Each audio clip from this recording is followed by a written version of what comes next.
Nos últimos meses, a popularidade do presidente Bolsonaro vem subindo assustadoramente. Pelo menos para a mídia, né? Porque para mim, assustador mesmo seria se ela não estivesse subindo. Onde quer que o homem vá, mesmo com a pandemia do coronavírus, né, o apocalipse, o fim dos tempos, o cara é recebido por multidões. É mito para cá, mito para lá, não dá nem para se mexer. E mais uma vez, a mídia tenta mascarar a verdade sobre a aprovação ou a popularidade do presidente, dando a entender que a aprovação subiu, porque não dá para negar que subiu, né? Mas que não subiu tanto assim. O Ibope divulgou na semana passada uma pesquisa onde aponta que a aprovação do presidente está em 40%. Em abril era 35% e agora subiu para 40%.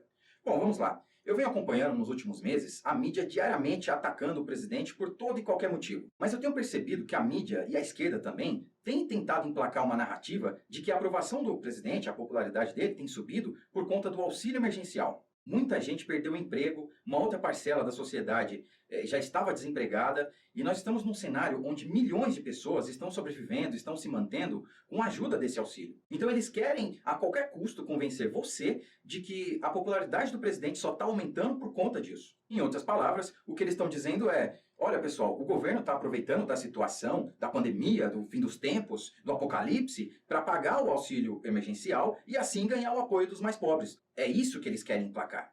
Porque olha só, cara, eu moro em São Paulo, mas eu sou lá da terrinha, né? Eu nasci no Piauí. Como no Nordeste todo, praticamente, o PT domina, sempre dominou. E geralmente são regiões mais pobres, onde o povo é menos instruído, porque tem menos acesso à informação, às vezes não tem internet, tem muito menos recursos e por aí vai. Então o PT, que sempre teve hegemonia nessas regiões, criou meios assistencialistas para deixar o povo na miséria e forçar a população a sempre depender do governo. Pode ver, em cidades pequenas, do sertão nordestino principalmente, as pessoas vivem basicamente de programas assistenciais do governo, da prefeitura. E eu não estou falando só de Bolsa Família, por exemplo. Vamos conjecturar aqui. É só uma possibilidade, isso não existe no Brasil. Talvez na França, aqui não. É o fulano, que é ali vereador, que dá uma lata de leite em época de eleição para ciclano, que tem mais 15 assessores, e por aí vai, né? Você pega aí um município com 2.000 habitantes, por exemplo, que no Brasil nós temos quase 200, né? Ou seja, em lugares assim, praticamente metade da população é ligada de alguma forma, tem algum parente, amigo que trabalha na prefeitura ou que é ligado ao governo de alguma maneira. Né? Praticamente metade da cidade vive de programas assistenciais do governo. Então, qual é a estratégia utilizada pela esquerda nesses lugares, principalmente pelo PT? É manter esse povo na miséria, dependente do governo, para que eles possam se perpetuar no poder. Como é que você tira o PT de lá assim? Como é que algum outro partido ou algum outro candidato vai chegar e tirar o PT de lá? Não vai. O povo tem medo que outro candidato entre lá e vá acabar com os programas assistenciais, que muitas vezes são a única fonte de sustento, de renda que as pessoas têm. Então perceba que a intenção da esquerda, do PT, em criar e apoiar projetos assistenciais nunca foi ajudar os mais pobres, os mais necessitados, né? Mas sim um mecanismo para se perpetuar no poder, para se manter no poder para sempre. Bom, mas por que eu mudei o foco e estou falando aqui disso com vocês? É que eu tenho conversado com pessoas e tenho visto relatos, vídeos na internet e tudo mais. Outro dia eu vi o vídeo de um homem aparentando ali seus 40 anos, né? Ele estava ao lado de uma estrada asfaltada e ele estava dizendo o seguinte, que a água potável da cidade, que eles bebiam, né, vinha de um caminhão-pipa da cidade vizinha e que em determinado período ali do ano, por conta da chuva, as estradas elas ficavam intransitáveis. Então eles passavam boa parte do ano, nesse período da chuva, se virando, bebendo água da chuva, que agora, por conta da rodovia asfaltada, eles não têm mais esse problema, eles bebem água limpa o ano inteiro. Às vezes, uma estrada asfaltada, as pessoas pensam que vai melhorar a vida só para os caminhoneiros, né? Ou só para quem depende dela ali, para quem transita. Não necessariamente. Né? Veja como a realidade desse senhor, né, de todas as pessoas que moram nessa cidadezinha, mudou, né, mudou para melhor. Né? Um simples fato de asfaltar uma rodovia, algo que deveria ter sido feito há décadas, né, e que o PT, que sempre se permaneceu no poder aí nos últimos 20 anos, nunca fez. Depois, no final do vídeo, ele até agradece o Bolsonaro, né, manda um abraço e tudo mais, mas veja que as ações do governo federal estão de fato impactando na vida das pessoas. Tá? E não é na vida dos mais ricos, como a esquerda adora falar, né? A esquerda e a mídia.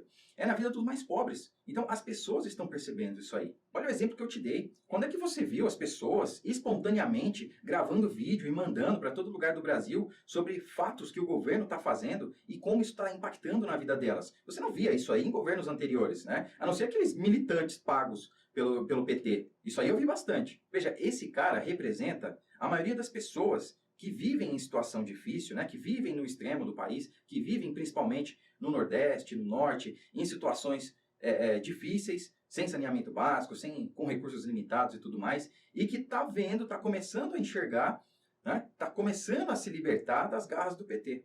E a esquerda e a mídia está desesperada porque a popularidade do presidente está subindo até entre os eleitores do PT. Porque o cara que está lá, que vive no Nordeste, no Norte, enfim, em todo o Brasil, que passa dificuldade, que sempre viveu na miséria porque um governo de esquerda quis assim, ele pode ser pobre, mas ele não é burro, ele não é cego. Ele está vendo a mudança que está acontecendo. Ele está vendo as ações do governo. Então, diante disso, a mídia está tentando preparar o terreno para 2021 e 2022. Desde agora, eles querem colocar na sua cabeça que a popularidade do presidente está subindo apenas por conta do auxílio emergencial. Então, eles vão tentar emplacar essa narrativa e fazer de tudo para te convencer disso. E, é claro, esconder e mascarar toda e qualquer boa ação do governo, como eles têm feito até agora. E convenhamos, dizer que a aprovação do governo se dá por conta do auxílio emergencial é o mesmo que dizer duas coisas abertamente. Primeiro, que o brasileiro é facilmente manipulado, e isso porque a aprovação do Bolsonaro não subiu só entre os mais pobres, subiu no geral. E segundo, que o PT e a esquerda podem criar programas assistenciais, como o Bolsa Família, por exemplo, né? Mas o Bolsonaro criar um programa emergencial e por tempo limitado, num período de pandemia, e para as pessoas não morrerem de fome, aí não pode, né? Aí tá querendo ganhar popularidade, tá querendo aumentar a sua aprovação. Sabe, talvez seja por isso que o presidente ele não queira se meter muito nas eleições municipais desse ano. Porque se a turma está falando que ele usou o auxílio emergencial para subir a sua popularidade, certamente iam dizer que ele usou isso com o intuito de angariar votos para os seus candidatos aí Brasil afora. Olha, dessa mídia eu não duvido nada, viu? E nessa matéria, que inclusive foi feita pelo G1, eu vou deixar o link para vocês aqui na descrição, e você desce lá para o fim dela, né? Eu estava dando uma olhada aqui nos comentários, e teve um ser, né, um cão do inferno, que escreveu o seguinte: é interessante ver como vocês, como bolsonaristas, passam a acreditar no Ibope e na Globo. Meu Deus, quem acredita na Globo é você, ô seu cão do inferno. Ai, hashtag ele não é meu presidente. Não é seu presidente, porque para você e pro Ibope o presidente deve ser o Haddad, né? Porra, tem que ser muito idiota para acreditar no Ibope, cara. Aprovação de 40% uma ova, é muito mais. Desde a eleição lá daquele ser que queria estocar vento, que eu não acredito em Ibope, Datafolha e afins. Inclusive, eu acredito que o presidente Bolsonaro foi eleito em 2018 no primeiro turno e que se tiver voto impresso em 2022, ele será reeleito com 75% dos votos no mínimo. Mas enfim, a popularidade do presidente está subindo sim, e não é por causa do auxílio não, tá? É porque, além de tudo que está sendo feito nesse governo, tem também o que ele não está fazendo. Não está roubando, não está desviando, não está mandando dinheiro e recursos e financiando obras em ditaduras no mundo todo, como no passado, dinheiro que é meu, que é seu, né? Não está apoiando e sendo conivente com políticas que vão contra os anseios da sociedade, ou seja, contra o que o povo quer. Já são 22 meses sem nenhum caso de corrupção no governo. Já podemos dizer que é um recorde, porque eu sei que você tem memória curta, né, cãozinho do inferno? Mas lembra lá quando o PT estava no poder? Raro era a semana que não tinha um escândalo de corrupção, né, uma notícia de alguém no governo envolvido com esquema, sem falar no Petrolão, no Mensalão e por aí vai, né? Isso era tão comum que a gente achava até normal, né? A gente se acostumou com isso. E agora que não tem mais notícia desse tipo, a galera tá meio perdida, né? Pô, o que tá acontecendo? Não tá mais tendo notícia de corrupção. Cara, eu ficava preocupado quando eu não via notícia de corrupção na TV, sabe? Eu ficava pensando, bicho, os caras estão roubando demais, eu não tô vendo nenhuma notícia. Mas aí no dia seguinte estourava aquele bom e velho escândalo de corrupção, aí eu ficava mais tranquilo, né? Então eu repito, o auxílio emergencial não tem nada a ver com o aumento da aprovação do presidente. O povo tá vendo a cada dia que passa que por tudo aquilo que a mídia e a esquerda atacava ele, na verdade ele estava certo, o Bolsonaro tinha razão. Você lembra do Fique em Casa? O presidente vem falando desde o começo que o lockdown, da maneira que vem sendo feito, né, da maneira que foi feito, não seria bom para ninguém. Que tínhamos que combater o vírus, mas o desemprego também. Que ia morrer mais gente de fome do que do coronavírus. E ele pouco pôde fazer, porque esse poder foi dado aos prefeitos e governadores, pelo STF, cabendo ao governo federal apenas mandar recursos. Falava da cloroquina, que a mídia fez a gente acreditar que era um remédio mortal, diabólico, proibido, e que agora vem se mostrando eficaz no combate ao vírus. Porque os efeitos do Fique em Casa, a economia, a gente vê depois, estão começando a aparecer. E o povo não é cego, não é burro. O pessoal está vendo isso. Então falar que a aprovação do presidente se dá por conta do auxílio é uma grande mentira, uma grande burrice. E para você, que acha que o lockdown foi feito de maneira certa, eu tenho uma pergunta. E as atividades consideradas essenciais? Elas não pararam, né? Mercados, postos de combustíveis, polícia, bombeiro, área da saúde. Essa turma toda trabalhou até agora, não trabalhou?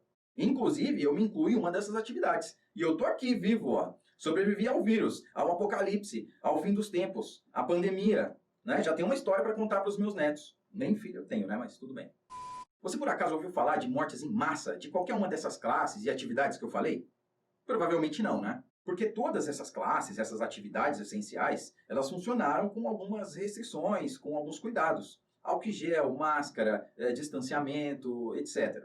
Por que então outros estabelecimentos não poderiam ter funcionado assim também, com as regras de segurança? Por que teve que fechar tudo? O comércio todo foi fechado por meses. E para quê? Quanta gente não perdeu tudo? E eu não estou falando só do emprego. Teve gente que perdeu a vida e não foi pro vírus. Esse lockdown todo, que desse jeito que foi feito, né? E para quê? Nós temos vários exemplos do mundo, né, como na Bielorrússia, por exemplo, onde não foi feito o lockdown, e em outros países onde o lockdown foi de outras maneiras, né, foi um isolamento ali menos restritivo ou mais focado nas classes de risco, né, isolamento vertical que se fala, e o resultado foi muito melhor do que foi no Brasil, onde teve o lockdown. Pois é, mais uma vez o Bolsonaro tinha razão. E além de ter razão, enquanto muita gente fica falando por aí que o presidente não fez nada, até porque não podia, né, porque o STF garantiu isso, o presidente sempre tentou manter a calma, tranquilizar a população, sem entrar na pilha da Globo, da mídia, da própria esquerda, porque, óbvio, tentou implantar o caos no país. Porque se dependesse da Globo, metade da população brasileira tinha morrido e a outra metade estava em casa esperando a morte chegar. O presidente se mostrou ser um verdadeiro líder, porque ele até tentou manter a sua rotina normal. Mesmo estando na classe de risco, porque ele tem mais de 60 anos, ele continuou visitando obras, cidades e fazendo seu papel. Muitas vezes não usava máscara, e isso, ao meu ver, não era um sinal de irresponsabilidade, como a mídia toda pregou, né, nas ocasiões. Na minha opinião, era uma maneira dele acalmar a população, né, para que as pessoas não entrassem em pânico. É como se ele estivesse dizendo, olha pessoal, o vírus está aí, ele não é tão mortal assim, né? E eu tô aqui na chuva para me molhar com vocês. Porque, cara, na mídia, você via a Globo, principalmente, propagando o fim do mundo. Parecia realmente o apocalipse, o fim dos tempos, né? Aí você olhava pro outro lado, tinha prefeito, cara, tinha prefeito que, ao invés de acalmar a população, de tranquilizar, né, para as pessoas não entrarem em pânico, como o Bolsonaro fez, o cara tava cavando a tua cova, velho. Né? O Bruno Covas em São Paulo. Já pensou um cara desse presidente numa pandemia? Bom, pessoal, eu vou ficando por aqui. E se você gostou do vídeo, deixa aí o seu like, se inscreva no canal, porque é muito importante. Deu um trabalhão fazer esse vídeo. E comenta aí para eu saber o que você achou também. Beleza? Um abraço e até a próxima.